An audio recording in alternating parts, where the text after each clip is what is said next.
Are you on a dark or empty path seeking answers?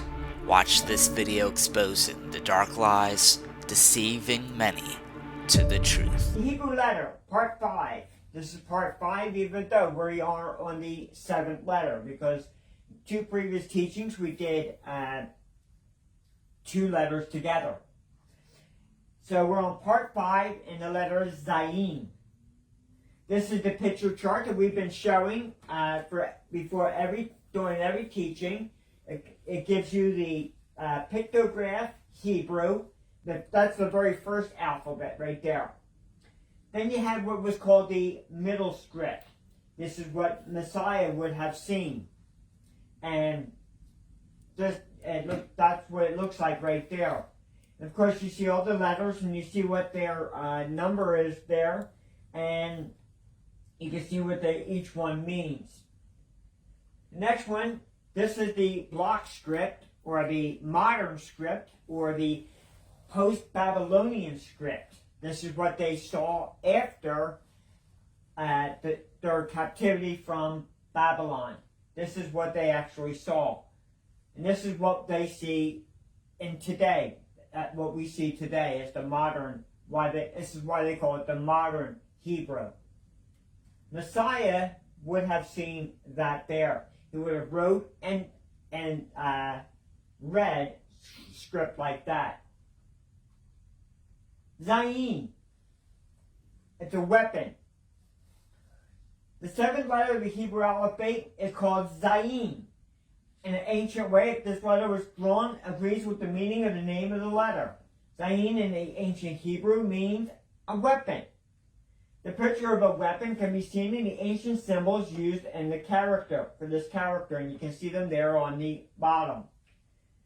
Okay, now you see it looks like a sword, and that's one of the meanings of the letter Zayin. We'll get into that a little bit later on. Zayin, the weapon. Each of the verses in the 7th stanza of Psalms 119 starts with the letter Zayin.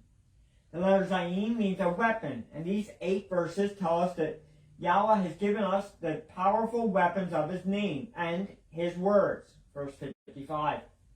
The result is that His statutes can become our songs. See sing, the word zamar. Okay, and we're going to read Psalms 119, verse 49 through 56. Remember the word unto thy servant, upon which thou hast caused me to hope. This is my comfort in my affliction, for thy word hath quickened me. The proud have had me greatly in derision, yet have I not declined from thy law. I remember thy judgments of old, O Yahweh, and have comforted myself. Horror hath taken hold upon me because of the wicked that forsake thy law. Thy statutes have been my songs in the house of my pilgrimage. I have remembered thy name, O Yahweh, in the night, and have kept thy law. This I had because I have kept thy precepts. Okay, from previous lessons, we've learned that a certain amount of scriptures in the Psalm 119 is related to that particular letter. This one is related to the letter Zayin. This is the letter Zayin in the pictograph Hebrew on the right, and the modern script, or the post-Babylonian script, on the left. The actual pronunciation is Zayin, because the I is always pronounced as an E in the Hebrew.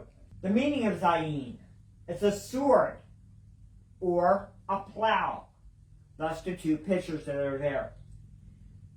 So that's the 2 of the meanings of the letter Zayin. It means a sword or a plow. In the modern Hebrew, Zayin means to be prepared for war, or to be armed.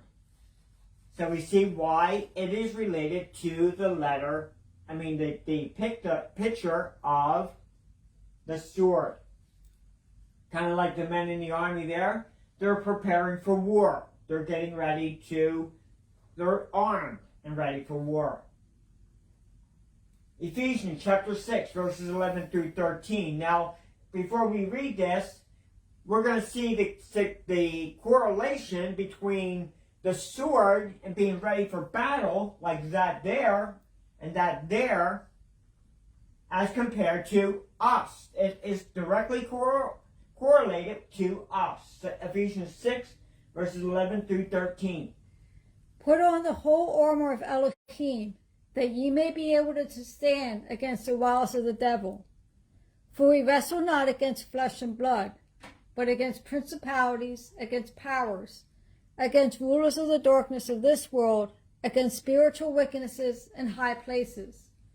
Wherefore, take unto you the whole armor of Elohim, that ye may be able to withstand in the evil day, and having done all, to stand.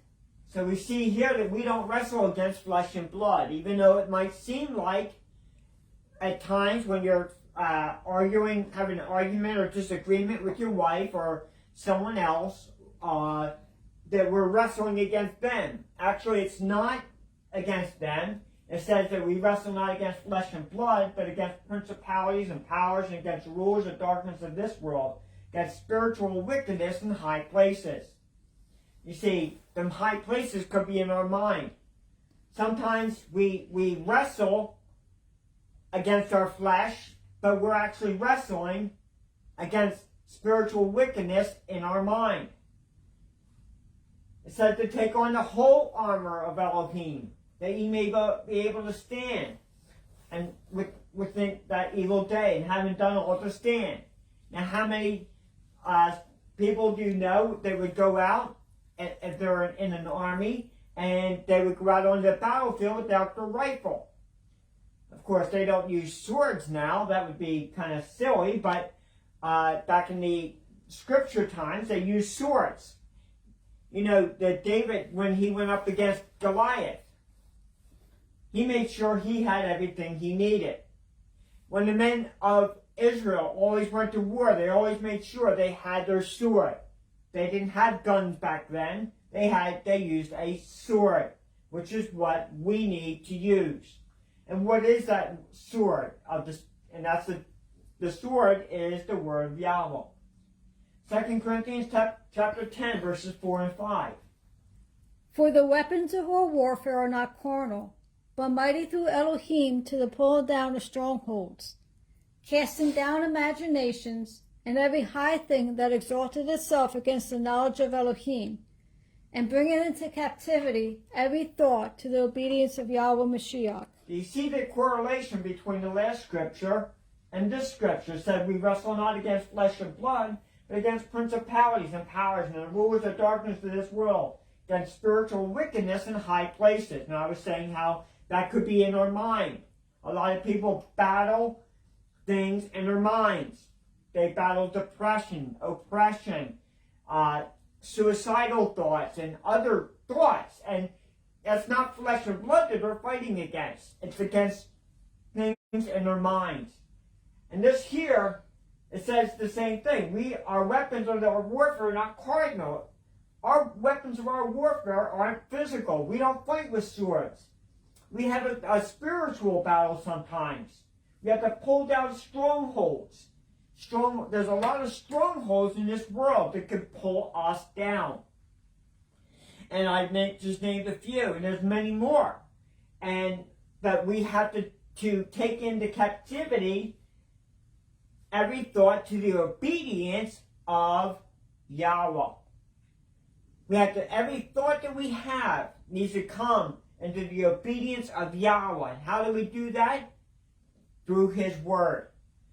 Through the obedience of His Word. Zayin. Zayin is the number 7. And the number of perfection. Wa was the number 6. And was the number of man. Now you might say, well, why are you doing those together? We already did Wa. But look at the connection between them. Zayin is a crowned Wa. Messiah in his final state of perfection with his crown. You see, that Wa and that Zayin go hand in hand with each other. And each one each letter goes right into the next letter in the Hebrew alphabet. Look at this statement about Baal Shem Tov in 1760. Just as a woman of valor is the crown of her husband, so Zayin, the seventh letter, is the crown of Wa. Now, I did not create this. This was somebody back in 1760, just a little bit before my time. Quite a bit before my time. But as a woman is a valor is the crown of her husband. Zayin is the crown of the Wa. Proverbs chapter 12, verse 4. A virtuous woman is a crown to her husband, but she that maketh ashamed is as rottenness in his bones. Now I wonder if this gentleman, this man, Baal Shem Tov, actually read the scriptures. Because he says, as a woman of valor is the crown of her husband. And then look at this. Proverbs chapter 12, verse 4 says, a virtuous woman is the crown of her husband. But she that maketh ashamed is rottenness to his bones. A virtuous woman is the crown to her husband. She is the crown for her husband. Zayin, the number 7. It's the number of perfection. It's represented by a sword or a plow. Let's look at the importance of the number 7. Number 7, I would say, is one of the more important, or if not the most important, Hebrew letter in the alphabet. Of course, they're all important, but there's a lot of significance to the letter Zayin and its number that it represents, which is 7. This day of Shabbat. Genesis chapter 2, verses 1 through 3. Thus the heavens and the earth were finished, and all the host of them. And on the seventh day Yahweh ended his work which he had made, and he rested on the seventh day from all his work which he had made. And Yahweh blessed the seventh day and sanctified it, because that in it he had rested from all his work which Yahweh created and made. You see, we might think, well, the Shabbat is something new, but it's not something new. The Shabbat, which is Friday night at sunset till Saturday night at dusk, is the Shabbat. It started in the book of Genesis. It started at creation. Yahweh took 6 days to make the earth, to make all the things in the earth, and on the 7th day he rested. He Shabbated. He rested on that 7th day. And it's even in the scriptures that man is to work 6 days, and on the 7th day he's to rest. Where did they get that from? Right here in the book of Genesis. Zayin is connected to Shabbat. And we see the Shabbat there with the candles and the bread, which is called the... I think it's called challah. Challah. I can never remember what that is. I could be wrong though. I think it is challah. I can't pronounce it correctly, but it's challah. The challah bread. The importance of the number 7. 7, clean beast in the ark. Genesis chapter 7, verse 2. Of every clean beast thou shalt take to thee by sevens, the male and his female, and of beasts that are not clean by 2, the male and his female. Okay. Wow, there's so much in that right there. 7 clean beasts in Genesis chapter 7, verse 2. 7, you see how I have in red and underlined clean beasts. Do you notice 7 clean beasts and 2 unclean beasts, male and female, of each animal. Because Yahweh wanted us from the beginning in Genesis to eat clean. That's why he provides 7 as compared to 2. Now, the clean and unclean animals, we're going to get into a teaching after we get done the Hebrew alphabet on clean and unclean animals. We're going to do a whole teaching just on that there, so I'm not going to get into that too much. But we notice there's 7 clean beasts. Could have been 6, it could have been 8. But no, Yahweh made it 7. There were 7 days between the day Yahweh warned Noah and the day Yahweh flooded the earth. Genesis chapter 7, verse 4. For yet 7 days, and I will cause it to rain upon the earth 40 days and 40 nights. And every living substance that I have made will I destroy from off the face of the earth. Now it could have been 6 days. Yahweh could have made it 7 days. But no, Yahweh in his perfection made 7 days there. Jacob had to serve Laban 7 years, twice for Rachel. Genesis chapter 29, verses 15 through 30. And Laban said unto Jacob, Because thou art my brother, shouldest thou therefore serve me for naught? Tell me, what shall thy wages be? And Laban had 2 daughters. The name of the elder was Leah, and the name of the younger was Rachel. Leah was tender-eyed, but Rachel was beautiful and well-favored. And Jacob loved Rachel, and said, I will serve thee 7 years for Rachel, thy younger daughter. And Laban said, It is better that I give her to thee, than that I should give her to another man. Abide with me. And Jacob served 7 years for Rachel, and they seemed unto him but a few days, for the love he had for her. And Jacob said unto Laban, Give me my wife, for my days are fulfilled, that I may go in unto her. And Laban gathered together all the men of the place, and made a feast. And it came to pass in the evening that he took Leah his daughter, and brought her to him, and he went in unto her. And Laban gave unto his daughter Zilpah his maid for a handmaid. And it came to pass that in the morning, behold, it was Leah. And he said to Laban, What is this thou hast done unto me? Did not I serve thee for Rachel? Wherefore then hast thou beguiled me? Laban said, It must not be so done in our country to give the younger before the firstborn. Fulfill her week, and we will give thee this also for the service which thou shalt serve with me yet 7 other years. And Jacob did so, and fulfilled her week.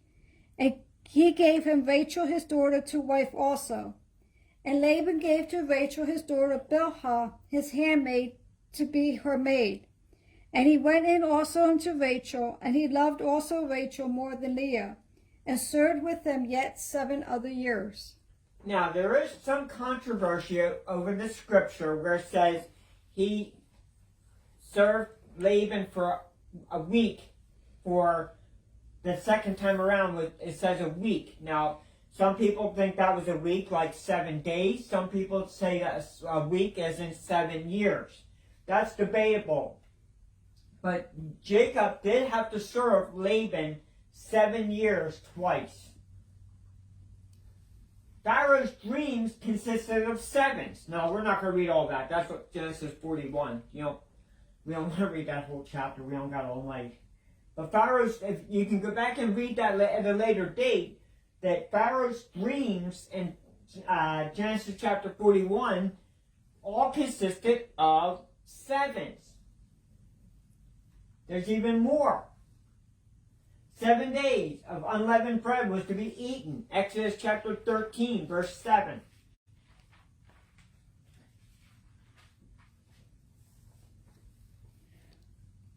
Unleavened bread shall be eaten 7 days, and there shall no leavened bread be seen with thee, neither shall there be leaven seen with thee in all thy quarters. Wow, 7 days unleavened bread. It could have been 6, could have been 8, but no. Yahweh had his perfect day of 7. It had to be 7. 7 candlesticks were on the menorah. Exodus chapter 25, verse 37.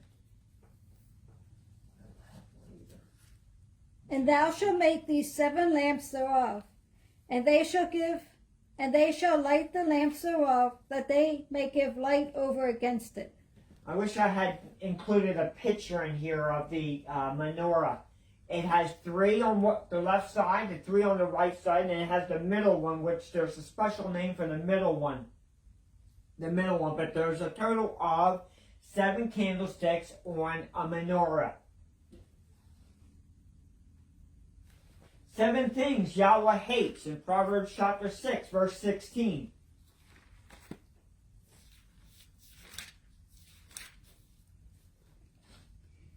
These 6 things doth Yahweh hate, yea, 7 are abomination unto him. 6 things. Of course, we're not going to go through them. That we don't want to go through them tonight. But 7 things that Yahweh hates. There's 7 things, and of course you can read them. Continue reading on that, and it'll tell you what they are. Messiah fed the people with 7 loaves and 2 fishes. Mark chapter 8, verse 6. And he commanded the people to sit down on the ground. And he took the 7 loaves and gave thanks, and brake, and gave to his disciples to set before them. And they did set them before the people. Okay, so we see here the 7 loaves and 2 fishes. The 7, again, it's number 7. Even more importance of the number 7. There were 7 churches in the book of Revelation, chapter 1, verse 4. We're going to look at 4 of them that are just the number 7, just in the book of Revelation. John to the 7 churches which are in Asia, grace be unto you and peace from him which is, and which was, and which is to come, and from the 7 spirits which are before his throne. Okay, so we see here, and you can go in and at a later date and read what the names of those churches are. And we're not going to get into that this evening, but it had to be 7 churches in the book of Revelation. 7 lamps and 7 spirits of Elohim. Revelation chapter 4, verse 5. And out of the throne proceed lightnings and thunderings and voices. And there were 7 lamps of fire burning before the throne, which are the 7 spirits of Elohim. Wow. Now, we don't know what those 7 spirits of Elohim are. I'd have to research that further. But it's interesting. 7 lamps and 7 spirits of Elohim. All these are related to the number 7, which is the number of perfection. 7 angels with 7 trumpets in Revelation chapter 8, verse 2. And I saw the 7 angels which stood before Elohim, and to them were given 7 trumpets. So we see here 7 angels and 7 trumpets. More 7s in the book of Revelation. One more. There were 7 vials and 7 plagues in Revelation chapter 21, verse 9. And there came unto me one of the 7 angels which had the 7 vials full of the 7 last plagues, and talked with me, saying, Come hither, and I will show thee the bride, the Lamb's wife. So we see here there were 7 vials and 7 plagues. It's amazing the number 7 just in the book of Revelation. We have 4 examples right here. And there's many, many more verses and scriptures that relate to the number 7. The letter Wah, which is the number 6. The number of man, which is the nail or the hook. The connections. What's the connections between the 2? Wah represents man, and the nail. We've seen that in the previous teachings. It represents the nail in between the Aleph, the nail in between man and Yahweh. Zayin represents the sword. What's the significance? Messiah represents all men by dying for all men with a nail, thus bringing us the sword of the Spirit. So we see what the connection is between Wah and Zayin. Messiah represented all the men by dying. For all men with the nail. He was nailed to the stake. He brought forth the sword of the Spirit. He is truly the crowned nail. And that would be Yahweh Messiah. Zayin. It brings light through death and nourishment through the sword. Now, you would ask, well, how can it have nourishment through the sword? Well, the sword of the Spirit, if you read the word, it says it cuts between the bone and the marrow, and the thoughts and the intents of the heart. You see, the sword of the Spirit, or the word of Yahweh, cuts us and cuts out the things that are wrong in us. It shows us the things that are in us that are wrong. That's what the sword is. It brings life through death.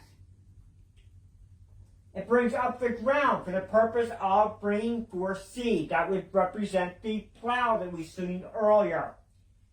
You cannot plow a field without tilling the ground first with a plow. Now, I myself live out in the country and I've never done that. But as far as I've seen and know, they have to plow the land first. They break up the soil and then they plant the seeds for the harvest. It has to break up that ground. Now, what's the representation with us in that? You see, the word of Yahweh breaks up that fallow ground in our heart. We had that fallow ground, that hard heart, that hard soil in our heart, in our flesh. And Yahweh's word, the sword of Yahweh's word, goes in and tills that ground. That Zayin goes in and tills that ground of our heart and plows that ground and makes our heart tender to Yahweh and His word. Thus we see the representation between the plow and us. And it cuts deep into the soil to cut out what is not of Him, so that new life may be sprouted. That new life may sprout. You see, it cuts deep, cuts out what's not of Him, so that we can blossom in Him. If you've ever had to plant a flower, you break up the ground, you plant the seed. You put the dirt back over it, you water it, and you take care of it, and it blossoms into a beautiful flower. And again, I've never done that, so I can only go by what I know. I can't go by first-hand experience there. Deuteronomy chapter 5, verse 15. And remember that thou wast a servant in the land of Egypt, and that Yahweh thy Elohim brought thee out hence through a mighty hand and by an outstretched arm. Therefore Yahweh thy Elohim commanded thee to keep the Shabbat day. And that's what it's all about, is keeping the Sabbath day. The seventh day, the rest day. And we're going to get into a teaching in the future about the Sabbath and the rest. The seventh day, the day of rest. That'll be a teaching all by itself at a later date.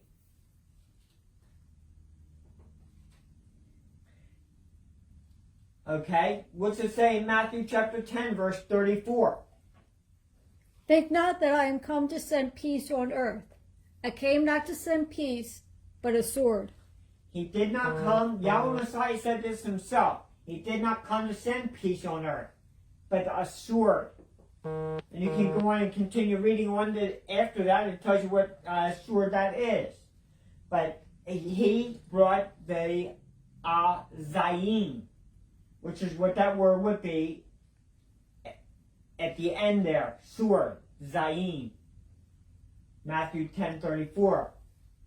Okay, what's it say in Ephesians chapter 6, verse 17? And take the helmet of salvation and the sword of the Spirit, which is the word of Elohim. See, we see here the sword of the Spirit, which is the word of Elohim. You see, we need that word, that sword of the Spirit. That's our one of our weapons that we have to use. And who is that sword of the Spirit? But Yahweh Messiah. Yahweh Messiah is our ultimate sword, our ultimate sword of the Spirit. He is our refuge and our strength. The very present help in a time of need. Hebrews chapter 4, verse 12. For the word of Elohim is quick and powerful and sharper than any two-edged sword, piercing even to the dividing asunder of soul and spirit, and of the joints and marrow, and is a discerner of the thoughts and the intents of the heart. See, we see here, this is what I was saying about earlier. The word of Elohim is quick and powerful and sharper than any two-edged sword. The picture of the sword that I showed earlier, with the plow underneath it, is a double-edged sword. That's what a double-edged sword looks like if you've not seen one. And it said that the word of Yahweh is the same way. It's like a two-edged sword. It cuts out what is not of him. It plows that ground in us to make us tender to him. It's a discerner of the thought and the intents of the heart. Yahweh's word is that. Let's look at some words to start with Zayin. Of course, Zayin, which is a weapon or a sword. We have Zaman, which means time.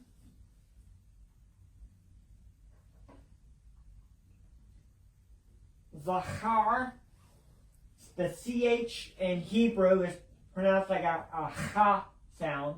So it's Zachar, which it means to remember. Zacharan, which means remembrance. And then you have Zachran, which means memorial. Look at that. Remember, remembrance, memorial. Then you also have Zana, which is fornicate. You have Zawal, which means buzz. You have Zawu, which means fly. You have Zana, which means whore. Interesting, look at that. It has Zana, which is fornicate. Then you have Zana, which also means whore. Then you have Zamam, which means to think or to consider. Interesting. Think or consider Yahweh's word. Zayin. The letter Zayin is used in the Hebrew words also for foreigner or enemy or stranger. This word means enemy or stranger is zar. The word picture describes an enemy as a weapon man. Joel chapter 3, verse 17.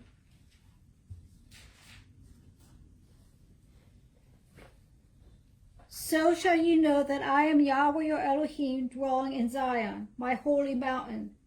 Then shall Jerusalem be holy, and there shall no stranger pass through her any more. So no stranger, foreigner, or enemy shall pass through her anymore. There's also the word for trim, or prune, or sing. The Hebrew word that means prune is zamar. The word picture tells us that to prune, we cut off the bitterness or cut off the rebel. This same word is used for a song or for music. The motion of plucking at a lyre or a harp was close to that of plucking to prune. The picture saying that both pruning and music can remove chaos and bitterness. Leviticus chapter 25, verse 3. 6 years thou shalt sow thy field, and 6 years thou shalt prune thy vineyard, and gather in the fruit thereof. Wow, interestingly, 6, the number of man. And of course, what did they do on the 7th year? The 7th year, they were commanded to let the land rest. That's in the Old Testament. I don't know the exact scriptures on that, but they go ahead. It's the next verse. Oh, it is. How about that? Go ahead, read that. But in the 7th year shall be the Shabbat of rest unto the land, a Shabbat for Yahweh. Thou shalt neither sow thy field, nor prune thy vineyard. Okay, so we see here, wow, look at that. Isn't that beautiful? Isn't that a beautiful thing? 6 years they should work the land, and on the 7th year to let it rest, or not to do nothing with it. 7th year, the Shabbat. They let the land rest for a whole year.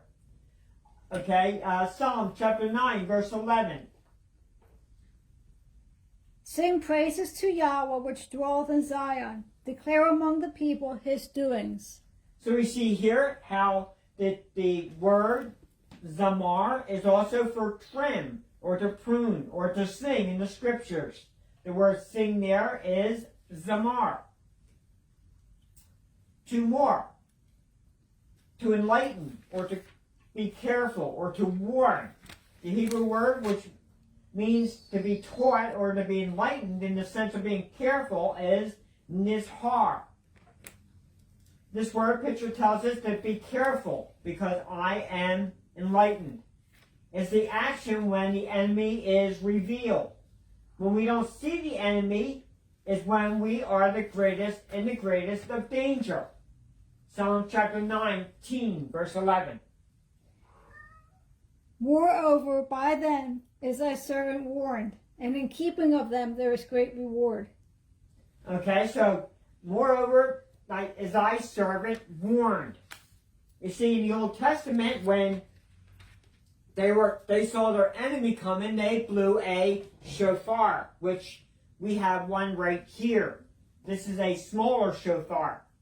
But they blew the trumpet, which is the shofar, to warn the people that the enemy was on their way. Okay? Also, bad counsel or lewdness.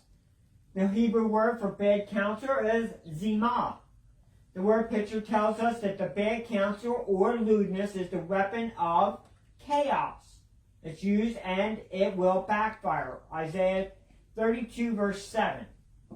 The instruments also of the cruel or evil. He deviseth wicked devices to destroy the poor with lying words, even when the needy speaketh right. Okay, so the words wicked plans there is that word zimah, which is bad counsel or lewdness. That is one of the words with the letter Zayin. Ezekiel chapter 20, verse 13.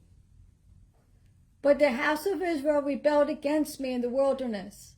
They walked not in my statutes, and they despised my judgments, which if a man do, he shall even live in them. And my Shabbats they greatly polluted. Then I said, I will pour out my fury upon them in the wilderness to consume them. You see here, they greatly polluted his Sabbaths. Yahweh does not want us to pollute the Sabbath. There's other scriptures that say that. And again, we'll get into that in a future teaching. But on the Sabbath, it said here they polluted, greatly polluted his Sabbaths. And he was going to pour out his fury upon them. Ezekiel chapter 20, verse 17. Here's another warning. Because they despised my judgments and walked not in my statutes, but polluted my Shabbats, for their heart went after their idols. Again, but polluted my Sabbaths. Yahweh takes seriously the 7th-day Sabbath. A lot of people teach that the 7th-day Sabbath has been done away with. But over and over again, you see it in the New Testament. And here it says that they polluted his Sabbaths. Their heart went after idols. We see that a lot today. Ezekiel 20, verse 24. Because they had not executed my judgments, but had despised my statutes, and had polluted my Shabbats, and their eyes went after their fathers' idols. And again, here we see, polluted my Sabbaths. Yahweh, we see over and over again in these major testament, major prophets, that the importance of his Sabbath and how seriously he takes to polluting his Sabbaths. Ezekiel 22, verse 26. Her priests have violated my law, or Torah, and have profaned my holy things. They have put no difference between the holy and profane. Neither have they showed the difference between the unclean and the clean, and have hid their eyes from my Shabbats, and I am profane among them. Wow, isn't that a lot like today? People now, even in the assemblies today, they do not keep the seventh-day Sabbath according to the scriptures. And it's right here. It's just like, it speaks of it right here. They hid their eyes from my Sabbaths. So, we see here, again, how he takes the Sabbath, the seventh day, the Zayin day, seriously. Malachi chapter 4, verse 4. Of course, you're not going to read that in Hebrew on the top, but go ahead. Remember ye the Torah of Moses my servant, which I commanded unto him in Horeb for all Israel, with the statutes, the Kohamim, and the judgments, the Mishpatim. Mishpatim. Okay, so I'm not even going to try to read that in the Hebrew. One day we'll learn how to read that in the Hebrew up at the top there. But we can see the first letter, the first word on the far right, because the Hebrew reads right to left, is the word remember, which is the Zayin. It begins with the letter Zayin. Remember the law, the Torah of Moses, my servant. And all the statutes, the hukim, the judgments, the mishpatim, the life comes through the sowing the right seed at the right time.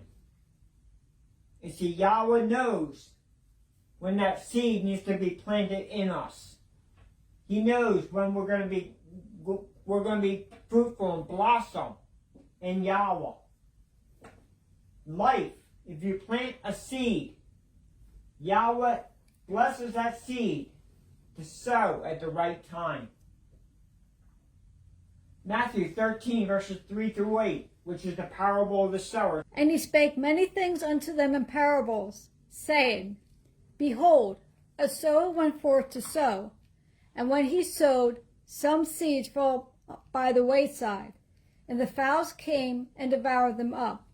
And some fell upon stony places where they had not much earth, and forthwith they sprung up, because they had no depthness of earth. And when the sun was up, they were scorched, and because they had no root, they withered away. And some fell among thorns, and the thorns sprung up and choked them. But others fell into good ground, and brought forth fruit, some 100-fold, some 60-fold, and some 30-fold. So we see here, the life came through the sowing of the right seed at the right time. This parable here is the parable of the sower, and he talks about seed that is planted on certain grounds. And there's 4 different types of ground here. There's a lot of, this could be a teaching in itself right here about the parable of the sower. Okay, but we see the right seed needs to be planted on the right time. We see at the very end there, it said, other fell on good ground. The seed fell on good ground. Now, how does this all relate to us? Well, the seed can be planted on ground, but then it's choked up by the cares of the world. And it goes on, and if you read one of the other Gospels, it explains this in a little more depth. And fell among thorns and among scorched, where the sun was dried up upon dry land. But Yahweh knows the seed, some fell on the good ground, brought forth seed, some 100-fold, some 60, and some 30. Matthew 13, verses 18 through 23. The parable of the sower is explained right here. Hear ye therefore the parable of the sower. When any one heareth the word of the kingdom, and understandeth it not, then cometh the wicked one, and catcheth away that which was sown in his heart. This is he which receives seed by the wayside. But he that receives seed in stony places, the same is he that heareth the word, and anon with joy receiveth it. Yet he hath not root in himself, but dureth for a while. For when tribulation or persecution arises because of the word, by and by he is offended. He also that receives seed among thorns is he that heareth the word, and the care of this world and the deceitfulness of riches choke the word, and he becometh unfruitful. But he that receiveth the seed in the good ground is he that heareth the word, and understandeth it, which also beareth fruit, and bring forth some 100-fold, some 60, some 30. So you see the explanation of the previous parable. He goes on to explain it right here about how what the parable of the sower exactly means. 1 Corinthians chapter 3, verse 7. So that neither is he that planteth anything, neither he that watereth, but Yahweh that giveth the increase. You see, we sometimes can think of ourselves too highly, and that's in the scripture. We can think, oh wow, look at and there's people out there that do it. There's people out there that'll do it, is that they'll say, oh well, look at what I'm doing. Look at all the people we're winning. Look at how big our assembly is. You see, it's not us. The scriptures say here, one planteth, another watereth. It's only Yahweh to give it the increase. You see, I might give somebody a tract or share the word with somebody, but I'm nothing. Somebody might come along later and increase that word, talk to that person a little bit more, but they're nothing. It's only Yahweh that gives the increase. It's only Yahweh that's going to plant what that heart, that seed that we plant in their heart, it's only Yahweh that's going to give the increase. It's only Yahweh that will let that seed blossom in their heart. We want to thank you very much for coming this evening and listening to this teaching on the letter Zayin. And we ask you just come back again next week for the next letter in the Hebrew Aleph. Yahweh's Learning Channel thanks you for watching this video. We hope you were edified by this content. Reach out to us with the information provided on screen, or you may click on the links to view more of our videos. Please subscribe to be notified of new uploads. Until next time, Shalom.